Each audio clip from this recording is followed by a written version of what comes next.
let's get started with Lex, and I'm reading what she sent me. So it is a very unusual bio. Aided and abetted by careers in federal politics, symphony musicianship, and public relations, a history of family mental health issues, and several decades of life lived across several borders, Lex continues to sort out the whole mess through words. Her favorites are jumbo and expunge. Lex Thomas. Thank you so much, Susan. And first of all, I would like to thank Susan Roney O'Brien, the Worcester Poetry Association, and the Thirsty Lab for hosting these events. This is truly an honor to read at this. Susan and I first discussed my doing a feature about a year and a half ago, long before the pandemic and before all kinds of other, traumas and whatnot. And one of the things that I really enjoyed was going to Susan and reading some of the stuff that I had been working on that, you're not ever sure of. So anyway, I'm starting here, and in my bio, one of the things that I mentioned was family mental health issues, and this is something that has been kind of a constant through my life. My mother was very sadly mentally ill. She was schizoaffective, which is both schizophrenia and bipolar. And this is something that I grew up with and lived with through my adulthood. So a lot of this, I'm going to start with that stuff because that's kind of the darker stuff. But I thought to start with, I would do something a little bit lighter. So this is called bipolar, not normally like a funny subject, but just, I think that like a lot of people, when you're suddenly dealing with these things, I headed for books and let's see what I could find out. Let's see what I could learn. So this is just very, very short, 15 seconds. It's called Bipolar. Thumbing through tomes in the self-help library. I should be better. Could be worse. Mood. Cautiously buoyant. Jane's affliction. And Jane was my mother. She's on the thin edge of the wedge, reads secrets into every word, hears messages in the radio's mindless banter, thinks someone cares who barely knows her. Some old acquaintance banished for an imaginary slight, infraction of her rules, miscarriage of her beliefs, or not fulfilling her dream state. There's a way she goes crazy, delusion over reason, bad, mad, not just thinking she's Jesus, but that I am Satan. Railing against me, she prays too hard, laughs too loud, wonders why I'm not there anymore. She's on the thin edge of the wedge.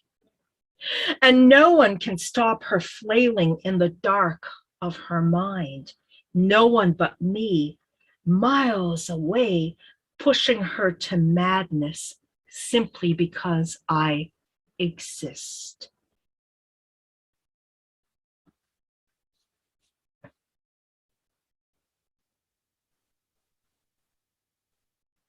Too sane, they call me, as if one could be too rational, too well adapted, too balanced. I've watched those less sane fight medical wisdom, resist shrink-wrapped notions and potions, while I strive for something to explain me to me. Willing to embrace the panacea of neurosis if it'll just get me out of my head for a while. Too far gone, those beyond reach, lives, dim silhouettes on the horizon of madness, as if straying from some well-marked path by mistake, while no one was looking, meandering past some arbitrary point into a sweltering darkness where none dare venture to reel them back in. Too bad, they say, to those left gazing down the road, straining to see a well-loved back, a familiar gait, wondering how she got there, why no one saved her. Voice reverberating in the hollow of my mind, her voice hard, calm, her hallucinating voice saying, "There's nothing wrong with me. I'm just as sane as you are."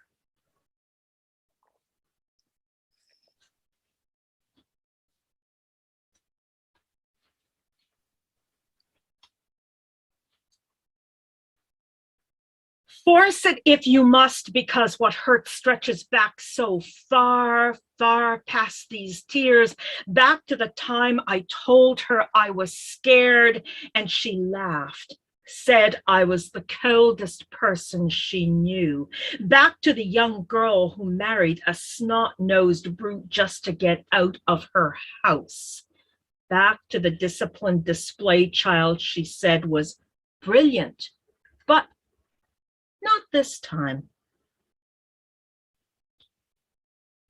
And what hurts is so hard, it's like pushing your face against the jagged walls of a broken bottle house.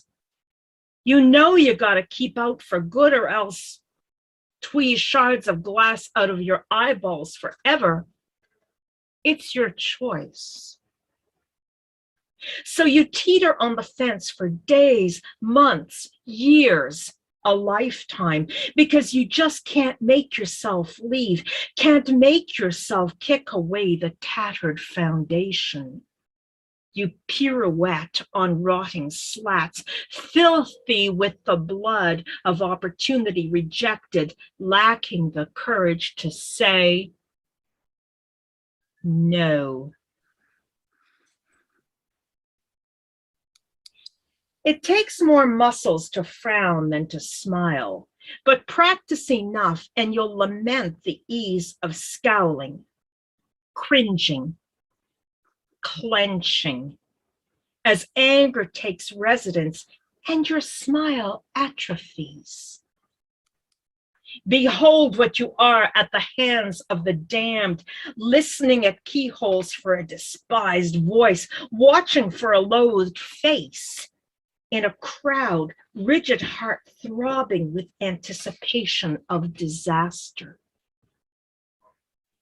Seeking solace with the tormented, shelter amidst paper walls, and strength among the weak.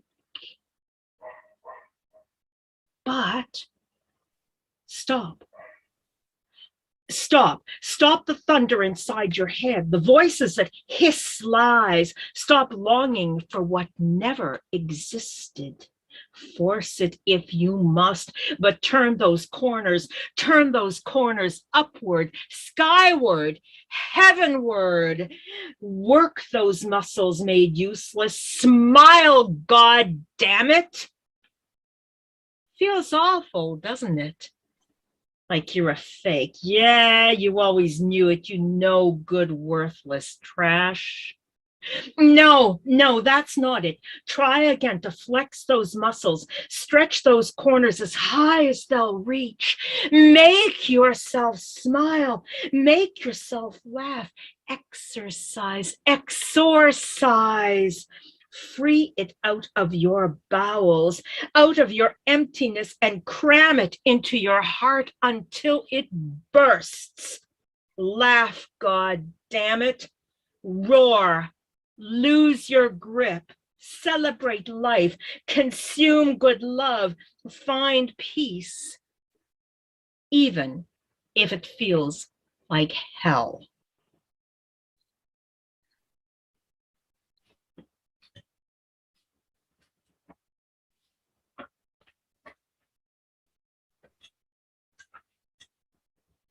Family visit. Inside of an hour, you tie me in knots that only saying goodbye to you will unravel. You stay 3 days, and by the time you go, I have heard how I should live my life, wear my hair, raise my son, deal with my ex, get angry, make him pay. You spew about mortgage frauds, home repair scams. Your unerring eye says my walls are crooked. There's fungus growing under my rugs. My corners are dusty, and my dust is in asbestos and pollen cocktail. The government leans left of anarchy. Death is too good for Timothy McVeigh. Immigrants from lush islands are driving the crime rate up. Only the unfit collect welfare, each one defrauding the system. And you're sick and tired of paying for it. You hate most everything, but most of all, you hate to see your tax dollars at work supporting the poor. After all, you've worked hard for everything you've got. No one ever gave you anything for free. Everyone sucked you dry. The single mothers you hire at minimum wage should be grateful to have a job. Instead, they ask for more, and you're shocked at how they work to rule. I struggle to live the second half out of your shadow. You who would be mother, sister, governess, and jailer. Now distance is my respite, and the fortress of stone and sinew that surrounds me strengthens love that even you cannot displace.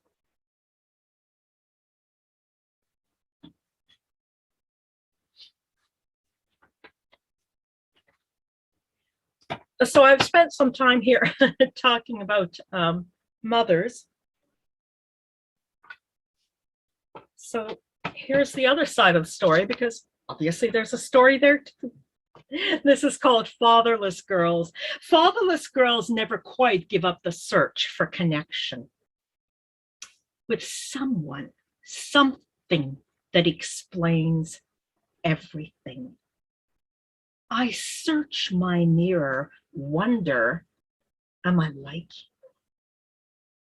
you? Fatherless girls never quite give up hoping that you left for some noble reason, not because you didn't love me enough to stay. Fatherless girls never quite get over it. So, of course, like a lot of people who lack a parent or parenting or whatever, you tend to make things up as you go along. So for a long time, I said that I was the daughter of Roger Moore. I thought he was handsome and debonair and somebody that I'd like as a father. And at some point I changed my mind. And I thought that this was appropriate because, of course, we've all been thinking, I think over the last week, or many of us have, of the Rolling Stones, which I was, have been very fortunate to see live. And so this, I guess, is pretty self-explanatory. Mick Dad. I am Mick Jagger's daughter. Make no mistake about it. Don't let my full hips and thin lips fool you. Look closely, and you'll see the same searching eyes and tapering hands. You marvel at his stage presence, his splits, his raunchy grace, but that Rolling Stone's a grandfather. I imagine delicate arms that banish pain, melt confusion, and a lilting burr, whispering lullabies destined for the hit list. Oh, baby, everything's gonna be all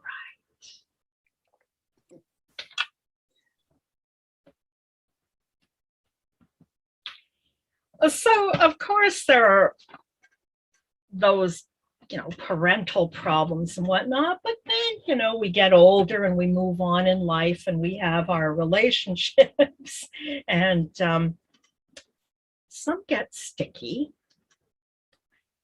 So these are a few pieces about stickiness. The first is called Instrumental. The violin I sold to buy the house where we lived was, like you, a temperamental thing, except it was a work of art, and you were a piece of work. Highly dependent on climate, you both monitored the environment with edgy precision.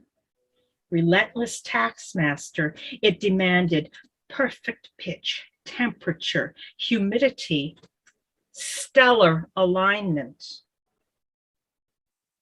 Master manipulator, you scrutinized my mood, demeanor, desire, bourbon supply. You cracked less under pressure, and it didn't take much practice to figure you out. On balance, I'd rather have the violin. At least I could get my money back.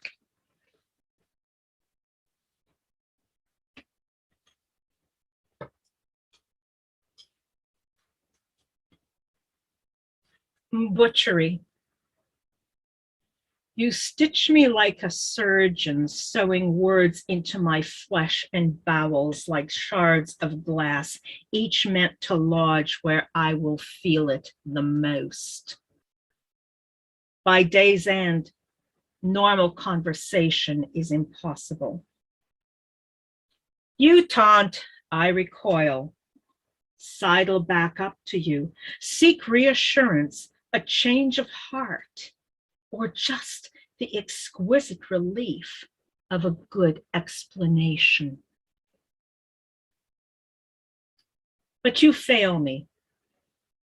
Your talent for accuracy outweighs my capacity for pain. Your oblique answers to my muddled questions become a sport. The hurt in my eyes, your reward. Like the surgeon delivering a ghastly diagnosis, you answer my questions, not my prayers.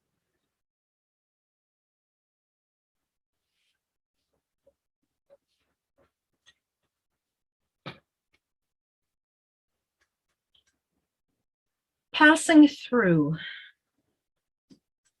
When I saw you watching her, saw you lean into her smile, sparks shooting from your eyes, clear across the room to where I sat alone waiting for you. When I saw a tenderness in your face, stolen from nights with me and offered to her, I saw my future. A woman who could replace me if you happened to lose me along the craggy road of rubbish, dirty dishes, diapers, and days gone wrong. You may not remember her name, her face may have faded, but she cuts in whenever I ask you to dance.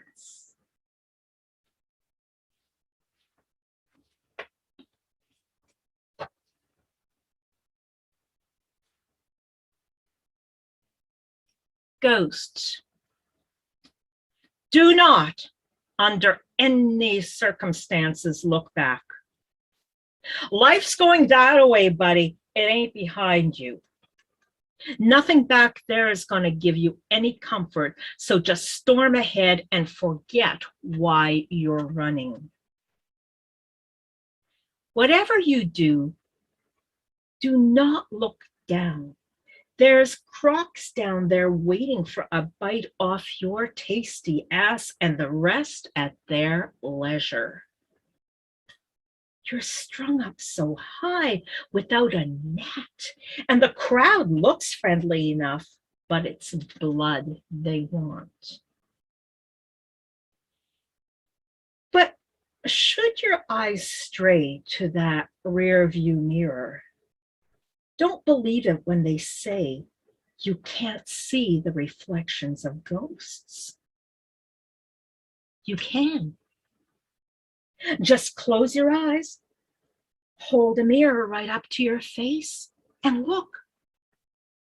There's one now.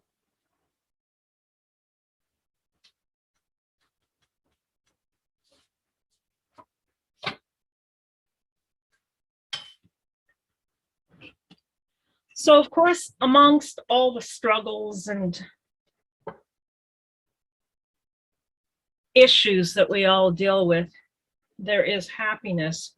And for me, becoming a mother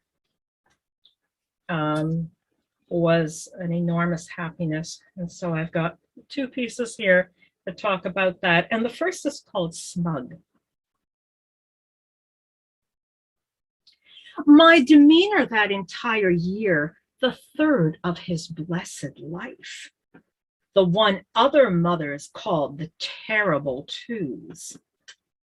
So clear, not the child's fault. Those supermarket tantrums at the bubblegum machine, amputee spiders, Picassoed walls, dog food lunches, puzzle pieces, thousands in a pile on the floor. Bad parenting. I became an expert on other people's kids, spewed Spock and Brazelton, and disregarded the back porch wisdom that says if the even years don't get you, the odd ones will.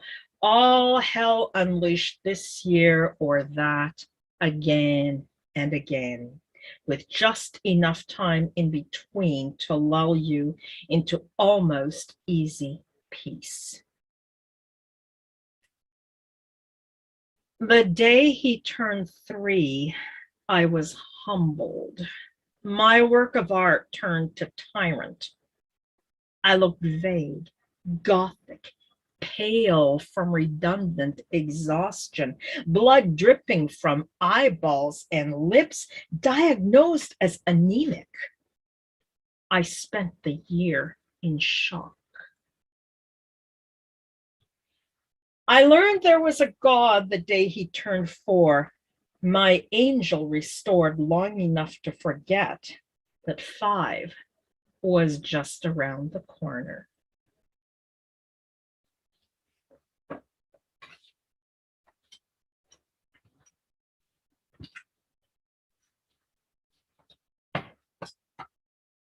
And this one I dedicate with great gratitude to my son who is listening in.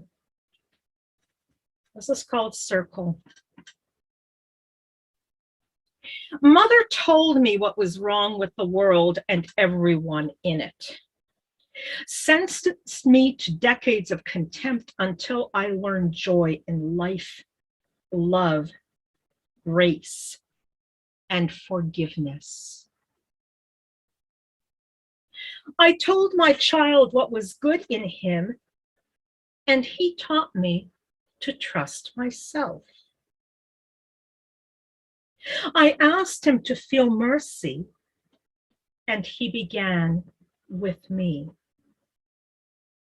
I taught him to love himself, and he helped me to see through tender eyes all that touches my life half spent.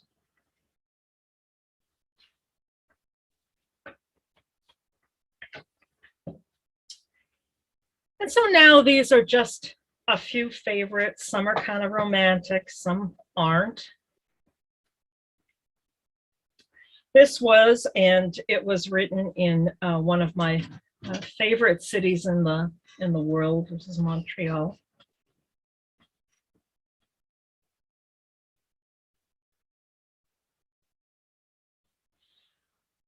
On my breakfast table, an orchid gaping halfway open in this city of love, like a woman moist and ready for the man who sits across from her at this table in the window overlooking Rue Saint-François-Xavier. About that orchid. Outer petals taut, waxen white, effused with pink shadow, lines like blood vessels carrying potion to rival the flush of my skin. So early to be having such thoughts. But the bud, that gentle bud, half open, stamen tongue leading down this delicate tunnel, this speckled throat, bottom lip, garnet red blood, amethyst blood, single trickle of purple velvet blood leading down, past lips, past tongue, to where I can but imagine what that open mouth throat tunnel are aching for. About that woman.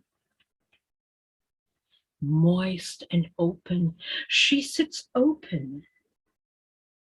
She sits silently, conjuring up the man reflected in cafe table glass, watching her in the half-open window pane.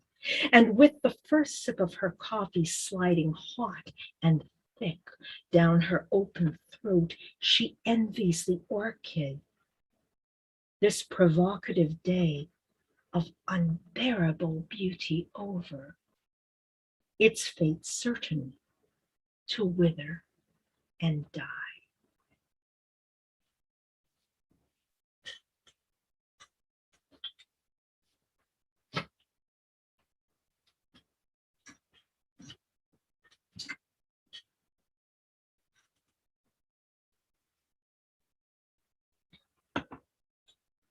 This is in fact a true story. Eulogy for Ron. I'm sorry you're dead. Sorry like a sympathy card, all butterflies and embossed satin script, spelling out words of comfort and courage to those you've left behind, whomever they may be. I don't know them, so it's hard to sound like I mean it. There's your widow, who I met at a party, and your daughter. She'd be 10 or 11, I suppose. She came with you that day you knocked on my door with a bag grease-stained and smelling of barbecue sauce filled with chicken you'd broasted yourself. You were looking for someone to talk to, someone to share your misery about a difficult boss we shared. But at that point, I knew enough to temper chumminess with caution when discussing idiot bosses with people I barely know, so I focused on the chicken and let you do the talking, while your daughter and my son did their best to bridge a 6-year age gap over Legos. What I'm really sorry about, though, is that you're dead and you owe me money.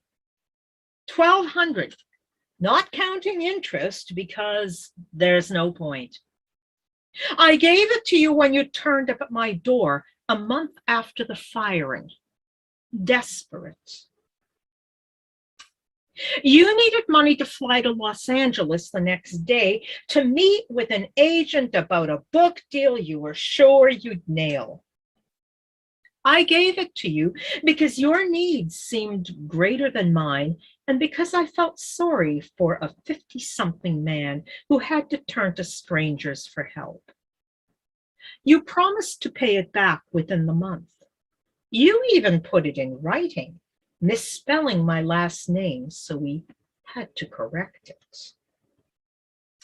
When I called you 3 months later, you blustered, said you didn't have it. 4 months after that, you were sure you could pay it back before the end of the summer. Then yesterday, your little girl who answered the phone when I called told me you were dead. Happened within days of the last time we spoke. I wonder if you planned it that way. Last night, I dreamt you were at my door.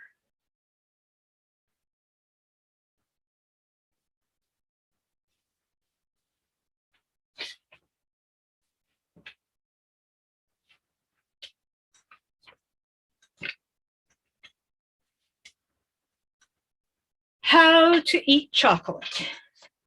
Try this. Place 5 succulent hand-dipped chocolates, each with a luscious filling, before a discriminating woman and ask her, without tasting, touching, or exploring, to choose her favorite. She will say that what you ask is impossible, and she's right. Chocolate is a slave to its composition. Dark chocolate grows bitter as cocoa content rises. Milk chocolate turns to velvet when whole milk replaces skim. And cocoa butter, no imitations, makes chocolate melt sultry upon the tongue. Only by placing tender lips upon its sweetness, melting the silken sheath with her heat, her bite teasing yet insistent, tongue encircling each distinctive core, probing to unleash its innermost secrets. Only then can she choose the flavor best suited to her taste. But place a man before this woman, and in under 1 minute, she will tell you, without tasting, touching, or exploring, that he is not her type. His hair is disheveled, his height is wrong, his dress sense is wanting, or his income's too small. She will say loving him is impossible, and she's right. They both deserve better.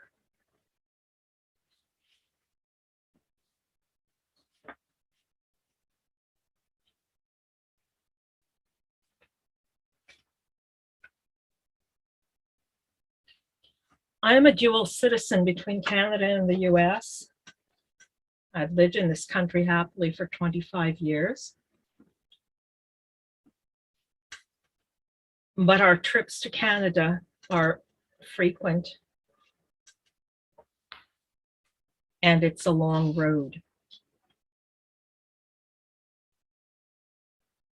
Stopping for gas in Pulaski, New York. It should be so easy. Gas stations straight out of the 50s, plain Jane, greasy pumps, no service center here, no slot to swipe my plastic, and smack back on the big highway, fast right off the exit ramp, and you're in and out, no fuss, no bother, and you're out in 5 minutes. 10 tops if you ask for the P key, pay the pimply attendant who eyeballs me like I'm the stuff of his wet dreams. Maybe he wonders what I looked like before he was born, or what size bra I wear. But he turns away as I drive off, longing glance backward, not part of the service. His job done. Mine, though, is barely begun. More hours on this road than I want to count, more than I want to remember on the big highway straight ahead. Hang a left off the main drag and you're back in business. Hang a left off the main drag if I could, but I can't. here in Pulaski, where every street runs one way all day, not going my way. Turn right, find a block to go around. Easy as pie anywhere else but in Pulaski, where all streets spill into Maine, one-way gutters that force everything out, and all signs point to the big highway. This way, don't give up. I follow them in good old American blind faith, believing core deep the big road must be just around this corner or that one, not far past these houses of blue-collar Pulaskins, lucky to live just a hop from beautiful downtown Pulaski, small town America, where you'll love to shop at your local IG across the 8 train tracks, and the Pulaski 5 and dime still flashes Christmas lights in February, enticing the weary who know not how they got there nor why, to come browse, rediscover the America of yesteryear, and drive by the firehouse and that's local chapter, a yum candy factory, signs, all signs leading to the big highway, so close I can hear rubber on asphalt, going faster than I am,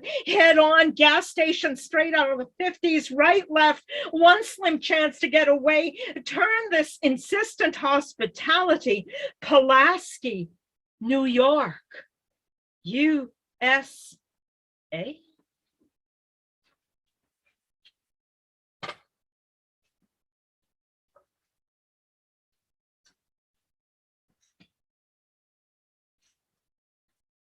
What I want to be when I grow up. So now we've moved on from all the family stuff to just a couple of pieces that talk about me as a writer. What I want to be as I grow up.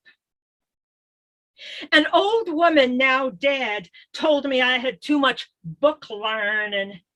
My mother says this fancy education cost more than it was worth. Her parents paid for it and they're dead too, so we don't know what they think. But it was indisputably an expensive education. I learned many things. I know that consecutive fifths are taboo in classical harmony, and cadences, like life, are perfect, imperfect, or deceptive. I know that every good boy deserves fudge, and good boys deserve fun always. The best violin strings are gut, but session guys use synthetics because they last longer. I can say, please, thank you, where is the toilet, and I love you. All the words you need to survive in 11 languages. I'll smile with tender scorn if you haven't read Dostoevsky and Turgenev по-русски. I can name your neurosis in just one symptom. I'm sometimes fascinating. I can work a room. I fantasize about melding everything I know into the perfect woman. My brain oozes with knowledge useless to life's living. I've forgotten things I only wish I ever knew. Like how to tell good mushrooms from deadly ones, forecast weather by my bones, navigate by the stars. I can't gut a fish, build a fire, grow corn, work the land, or be self-sufficient. I live by my wits because my instincts are dead. I'm amusing because I cannot be serene. Humbled, at last I know that I know all the wrong things. Student rebellion isn't just for kids.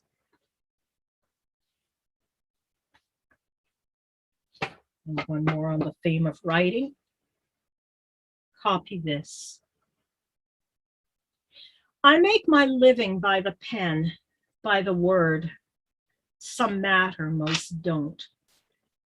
I play with words like Satchmo blows his horn, rattling them off like others list their children's names. The more I do it, the easier it gets. You'll read them and never know my name. But you don't care, and neither do I. Poetry is different. Words drenched with self, few but loaded, write and rewrite, rarely capturing what I want to tell you, but always willing to try once more.